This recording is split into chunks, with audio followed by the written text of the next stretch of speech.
Waves of Hope, the island coastal cleanup initiative. Surrounded by the blue waters and white sand, the island of Barangay Busalian was a paradise.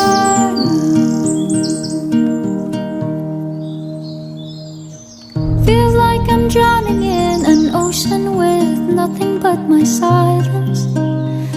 Until revolution began and life beneath the sea. But the people of this island refused to give up. The story of Waves of Hope, a coastal cleanup movement led by the community for the community. Throwing garbage anywhere is one of the biggest problems our environment faces today. Many people stare careless through their trash on the streets, rivers, and public places without thinking about its harmful effect.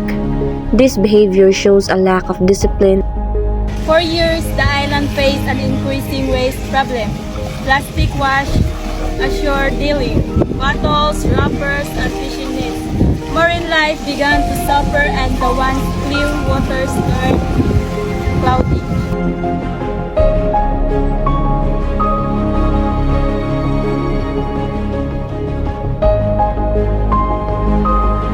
As lumulupyo diri sa kuanti sa baybayon naabay ka ng nabag-og sa karon ug sa una diri sa baybayon ninyo. Unsa man Karon ang mga lumulupyo din na mga siya di para sa una nga sa baybayon nimong kalibangan. unsa pa man jud to sa mga plastic. Karon po ang kasagaran sa mga tao labay na lang plastic sa baybayon sa una kay di man kasagaran plastic sa una gamit. Kadto is kanang unsa puy mabatian ninyo og hinlo taga-adlaw inyong kadagatan diri. Nindot sa paminaw na hapsay ang imong pananaw sa baybayon. Sa kanimuti sa imong side sa imong kautanang sa imong hara kanang sa imong mga istorya sa ubang tao nga kanang Naunta, di na sila patagaglabay silang basura, ang ilang diaper, isegregate na ang mga plastic or di pa magamit. O, sa magamit pa o dili magamit, dapat isegregate para di magkalat-kalat sa baybayon. So maura to te, salamat kayo te.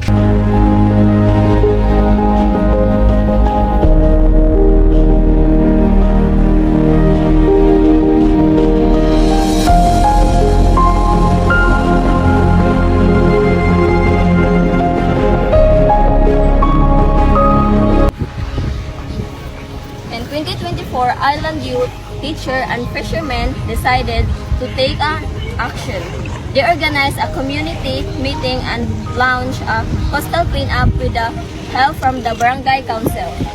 How do you think young people can help protect environment? For me as a youth, we can protect our society or our environment. Siguro sa pagpamunitog mga basura like sa atong coastal. So atong baybayon is more kuan gid siya, more daghan gid siya og plastics, bottles and anything nga makita nato nga basura. So atong kuan is pamunitog nato ang kaugalingon natong basura. What did you learn from joining the coastal cleanup activity? Siguro sa ako ang na-learn is mas maayo gyud og ibutang gyud nato sa saktong butanganan ang atong mga basura para dili siya mag kuan og daghan pa nga basura sa ato ang kadagatan. More especially sa ato ang coastal kay maapektuhan gyud siya ang sa ocean nato or ato ang environment. What message would you like to share with other youth about caring for our environment? Siguro ako maingon lang sa mga kabatan-unan karon is kanang maghiusa kita sa paghinlo, sa pag-maintain sa atong cleanliness sa atong palibot, and atong ikuan ng usa ka lain nga basura ko hipuson ko.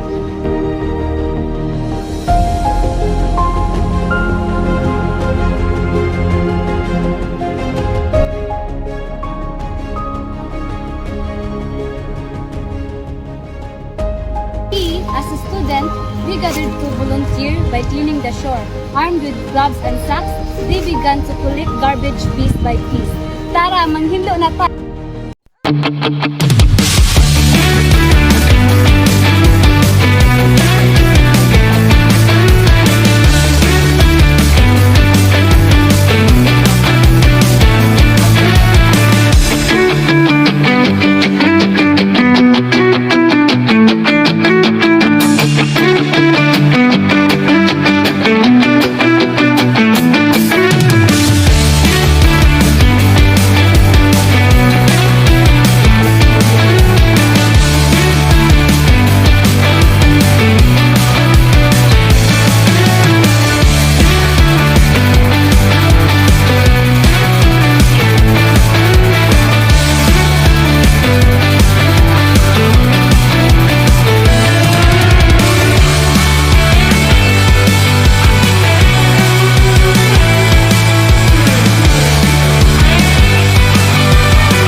Plastics no more. Our coastal areas are very important because they are home to many sea animals and plants.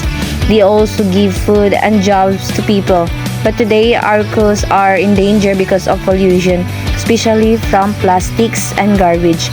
We must take care of them before it's too late. To save our coastal areas, we should stop throwing trash anywhere.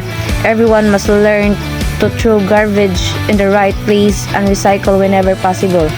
We can also join coastal cleanup activities to help remove waste from the beaches and seas.